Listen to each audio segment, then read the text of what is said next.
Hello, welcome to this overview of Apocalypse Percussion by Soundiron. I will note a thing to start. At the end of the video I showcase a way to, in my opinion, improve the sound, because there is some EQing that is being done inside of Kontakt, so it's not visible on the interface, it's being done inside the Kontakt engine, and there's some EQ going on that, in my opinion, doesn't really benefit the sound. And I tend to turn that off. So I'll put a time mark in the description if you want to jump to that and check that out when you maybe already have the library or something like that. In that case, I will go through the patches as they are without having turned that off. So what you will hear is what you will get when downloading the library. It's straight out of the box, basically. But well, at the end, you can jump there to see how, in my opinion, it can be made to sound a little bit better.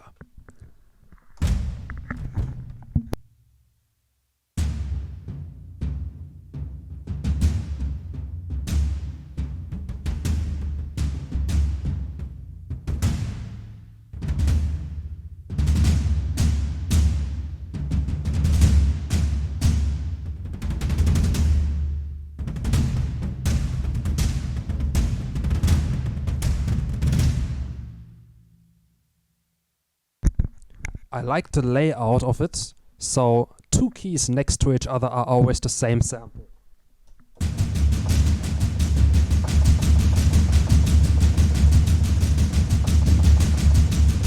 Like those two keys are the same sample, so you can play with two fingers rather than having to hammer around like an idiot on one key, which is still the case in some percussion libraries, which is really irritating. When you just have one key with samples and everything else empty. So it's very great here.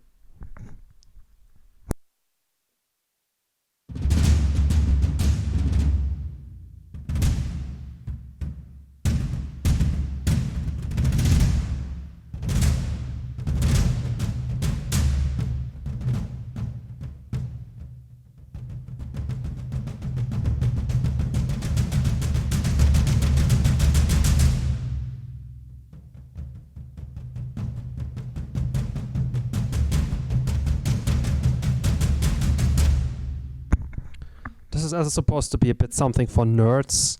The way I generally play is also like some dynamic scales and so on, so you can hear how the dynamics are behaving and how smooth it is. In that case, I'm pretty happy with it.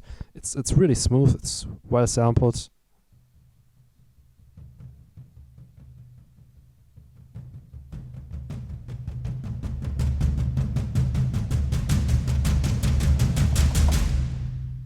Most of the bumps you're hearing is my playing. Of course, I will also record some more straight clinical MIDI so we can see how the library is behaving without any interferences by my playing. So, but for now, I'm just gonna play through. I'm probably gonna make a separate section with just these in the door mechanical MIDI examples. Now I'm just gonna play through the whole thing.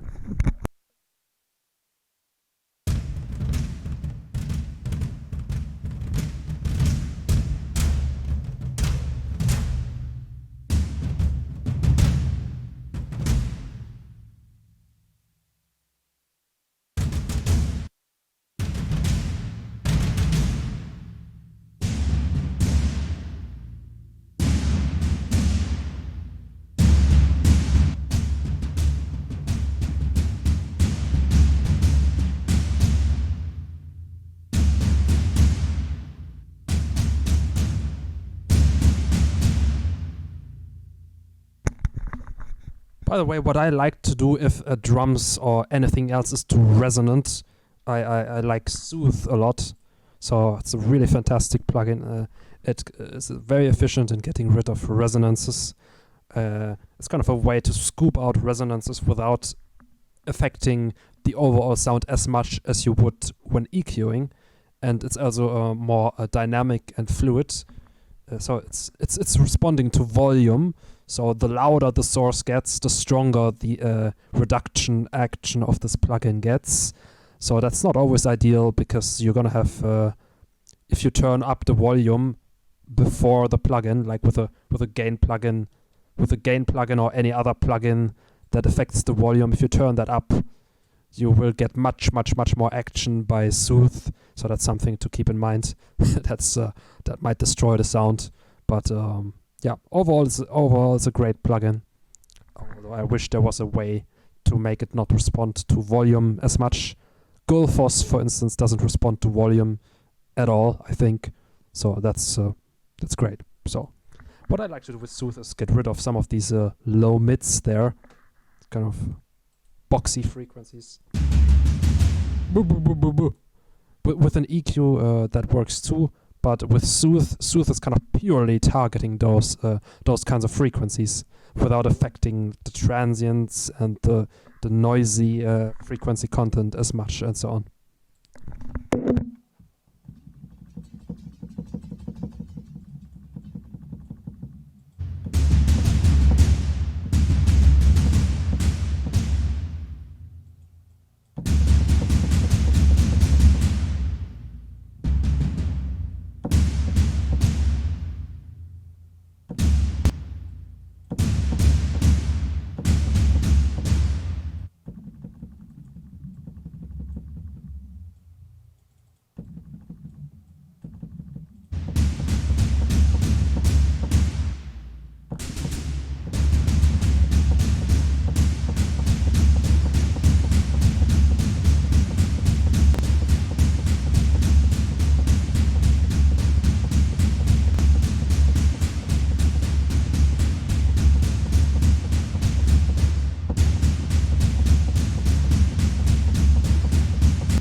So that's pretty drastic here, but you've got to play around with the settings and make sure to not affect the bass as much. So I'm setting a pretty aggressive low cut, because Soothe can also easily remove the nice sub bass. So it's something to be careful with here. Never mind, back to the library.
By the way, you can reduce some of the ringing and the hall by playing around with the release knob. There's a release knob for each instrument type. So if we want to affect the bass drum in the lower half of the keyboard, we have to play around with this release knob.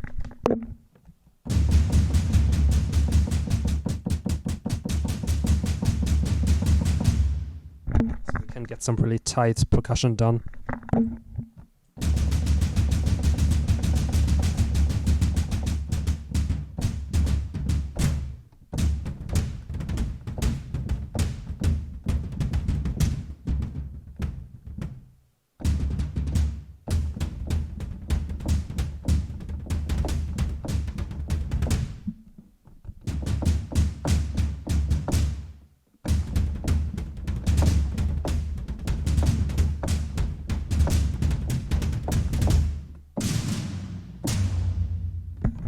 as you see, as we're playing up there, it's no longer active. Then we have to use this release knob here.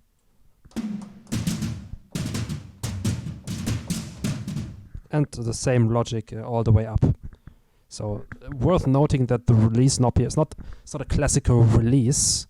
So normally a release works. A release means that the sample still plays out completely when you hold a key. So if you would hold that key and not let go, generally the sample would still play out fully with all of the whole tail and so on. But in this case, it's more of a decay, as you would say in technical terms. I don't want to make it too technical, but so it's not really a classical release. So it will always be the same length that you dial in, no matter how long you press the key.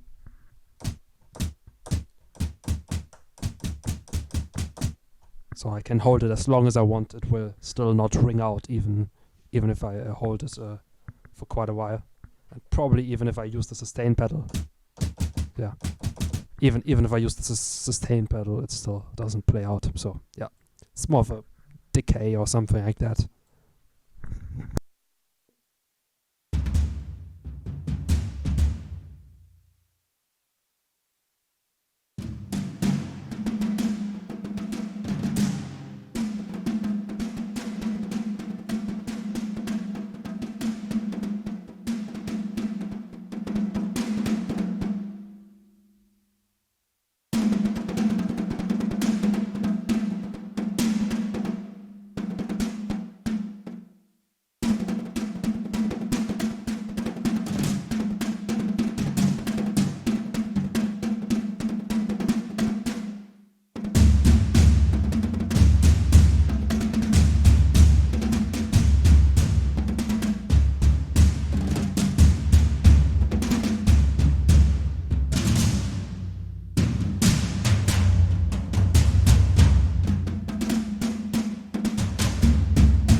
Also, because you get so many variations of these different hits, it's also great to alternate these samples while playing kind of more straightforward passages. So if you just have a very simple percussion passage, it could also add some color to it by just alternating the samples and alternating the keys.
Okay, yeah.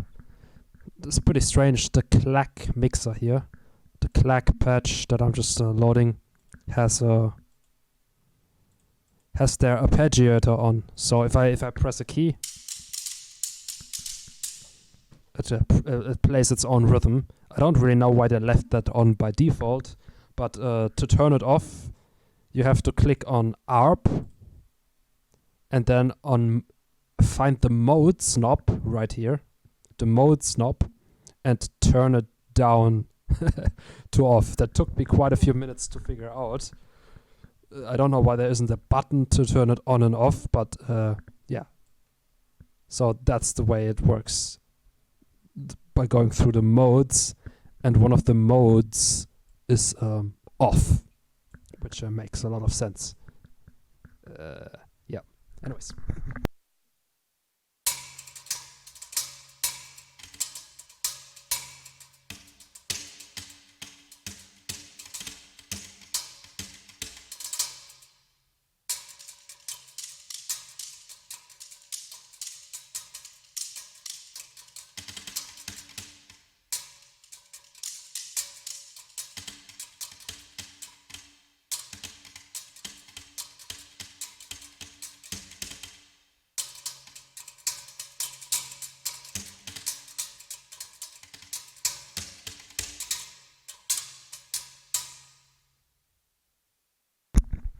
There are also different variations of the same sample on different keys.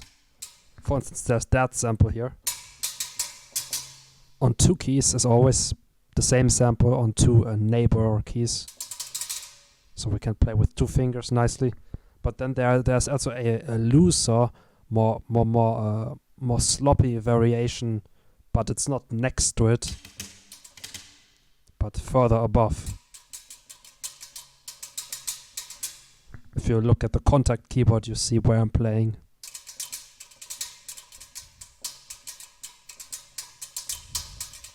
So that's great to alternate between those.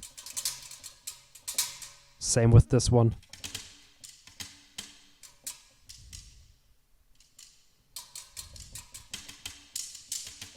Oh, this one actually doesn't have that variation somehow. Can't find another one. But this one does.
There's another example of alternating between those variations of the same sample on different keys. So it kind of gives it a nice groovy feeling, a bit more complexity.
Sometimes these more flammy, looser samples can almost sound like a roll at a faster passage.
I always have to turn off my antivirus. It just keeps turning itself back on. The loading times are very slow with that thing on.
Ah, interesting. The far mic position here on the Clack mixer doesn't respond to volume somehow.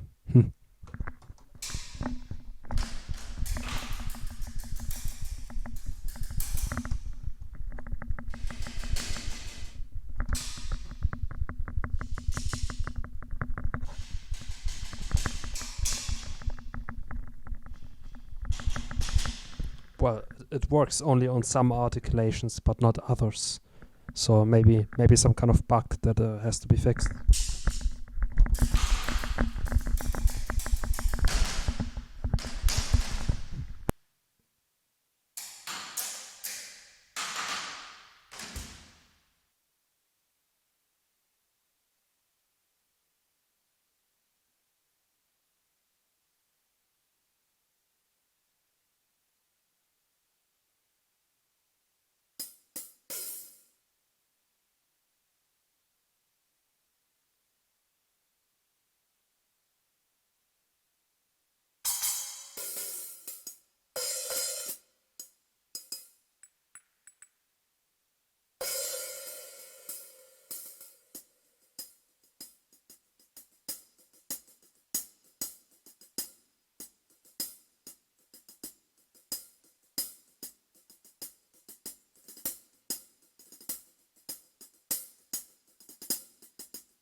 by the way, I'm playing that role on the keys.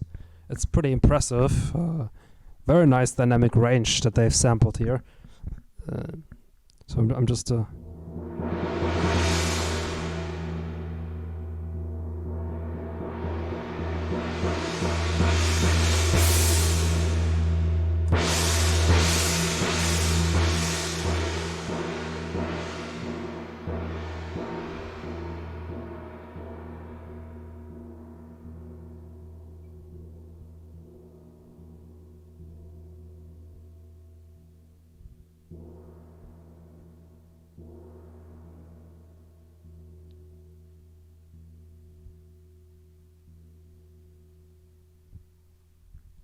pretty amazing.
that concludes the playthrough.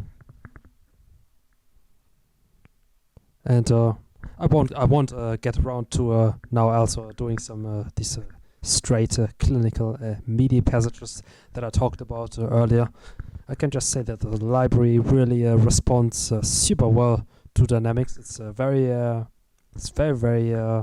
dynamically responsive. So that's as you could hear while I was playing those rolls. Of course, it's I'm not exactly I'm not a finger drummer or great keyboardist, so that's pretty much the limitation on my part.